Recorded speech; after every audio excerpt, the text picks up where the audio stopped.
লাখ লাখ হজযাত্রীদের ঢল নামছে সৌদি আরবে। পূর্ব ঘোষণা অনুযায়ী বৈধ হজযাত্রীদের সেবা নিশ্চিতে তৎপর সৌদি আরবের হজ ও উমরা মন্ত্রণালয়।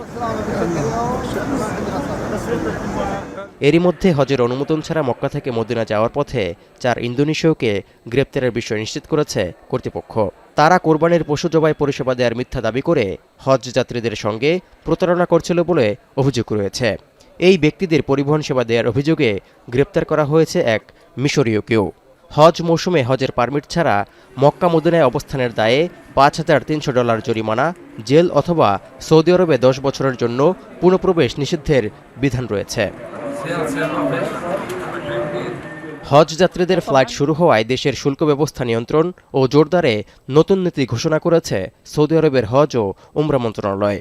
এর আওতায় দেশটিতে প্রবেশ বা প্রস্থানের সময় 60,000 রিয়াল বা $16,000 বেশি অর্থ, স্বর্ণ বা অন্য কোনো মূল্যবান জিনিসপত্র থাকলে তা সৌদি আরব কর্তৃপক্ষকে জানাতে হবে হজ যাত্রীদের, অন্যথায় সম্মুখীন হতে হবে জরিমানা ও আইনি জটিলতার। এদিকে হজযাত্রীদের সেবা নিশ্চিতে 200 শয্যা বিশিষ্ট হাসপাতাল, 71টি জরুরি সেবা কেন্দ্র এবং 400টি বাস প্রস্তুত রেখেছে সৌদি আরব। 15 জিলকত থেকে 30 জিলহজ পর্যন্ত 12টি রুটে 400টি বাস চলাচল করবে। বাসগুলো 431টি স্টপেজ এবং 4টি কেন্দ্রীয় স্টেশনে থামবে।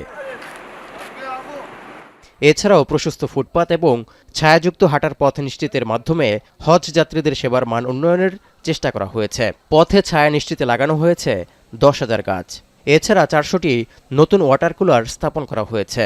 হজের সময় হজযাত্রীদের চলাচলকে সহজ করতে গত বছর চালু হওয়া বৈদ্যুতিক স্কুটার পরিষেবাও এবার রাখা হয়েছে। তৌহিদুর রহমান, এখন বিশ্ব।